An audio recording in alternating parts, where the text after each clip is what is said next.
दोस्तों नमस्कार। कानूनी बात बताने वाले मेरे YouTube चैनल में आपका स्वागत है।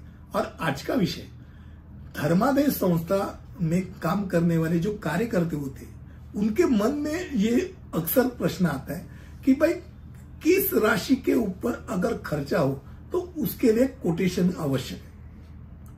और इसका सही मायने में पहला उत्तर मैं पहले ही दे देता हूं कि 5,000 रुपए के ऊपर अगर खर्चा हो तो धर्मादाय संस्था में काम करने वाले कार्यकर्ताओं को या पदाधिकारियों को 3 कोटेशन की आवश्यकता होती। अब नियम अपनी घटना है, घटना के अनुसार राशि में कोई उल्लेख हो कि भाई 3,000 के ऊपर का कोटेशन रहे तो कोटेशन की जरूरत है तो भाई 3,000 तुम्हारे लिए है। पर अगर किसी भी रकम की उसमें लिखावट नहीं हो तो 5,000 के ऊपर अगर खर्चा है तो 3 अलग अलग विक्रेताओं से उनको न्यू कोटेशन लेना जरूरी है। अब कोटेशन लेने के बाद कोटेशन लेते समय स्पेसिफिकेशन तो देना पड़ता है। भाई किस चीज के लिए आप कोटेशन ले रहे हैं। मैं फ्रीज मांगना चाहता हूं, एक को फ्रीज की कीमत पूछी, एक को टीवी की कीमत पूछी, ऐसा तो नहीं होता है। हर एक को एक ही कोटेशन के लिए हर एक स्पेसिफिकेशन देनी जरूरत है।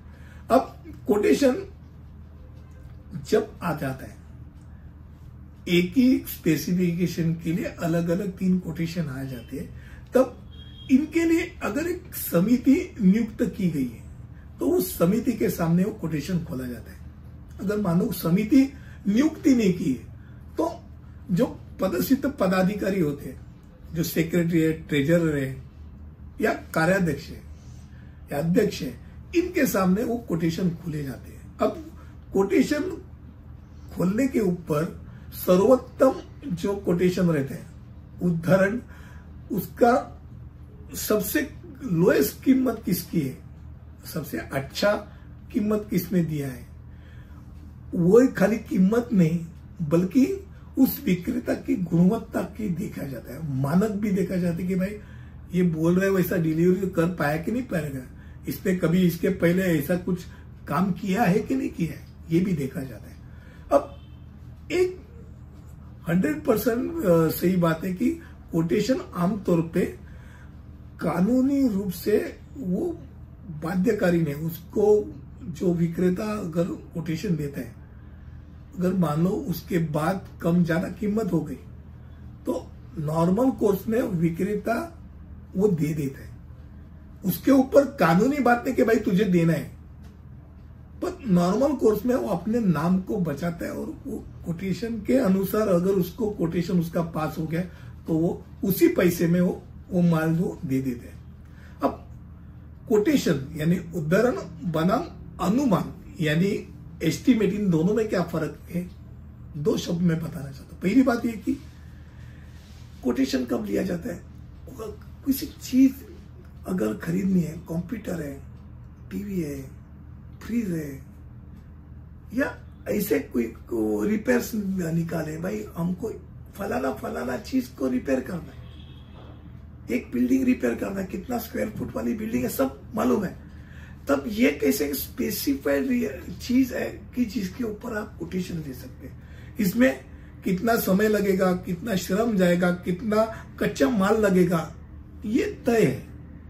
पर जब आप कोई सेवा लेना चाहती है, जैसे वकालत की सेवा है, आर्किटेक्चर है, जो सेवा है, सर्विस इंडस्ट्री है, उनके पास से आप कोटेशन के बजाय आप एस्टिमेट ले लेते हैं, क्योंकि उनको मालूम नहीं रहते। जैसे अगर केस है, भाई केस में कितना होगा, कोटेशन दो, कोटेशन कहां से देगा, वो एस्टिमेट दे पाएगा कि अगर फलाना वो साल लगा तो इतना अंदाजे खर्चा हो सकता है, या तो 1 बरस के लिए इतना खर्चा हो सकता है, ये बोल सकते हैं। कोटेशन नहीं देख सकते क्योंकि कितने साल तक केस चलेगी तो उसको भी मालूम नहीं, सामने वाला कौन खड़ा है ये मैं मालूम नहीं, ये चीज होती है।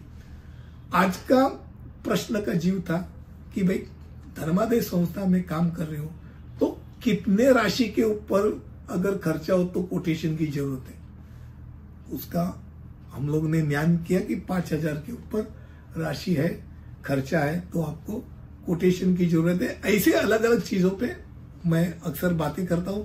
अगले विषय में, अगले वीडियो में ऐसे कुछ आपके सामने लेके आऊंगा। तब तक के लिए अनुमति दीजिए। धन्यवाद।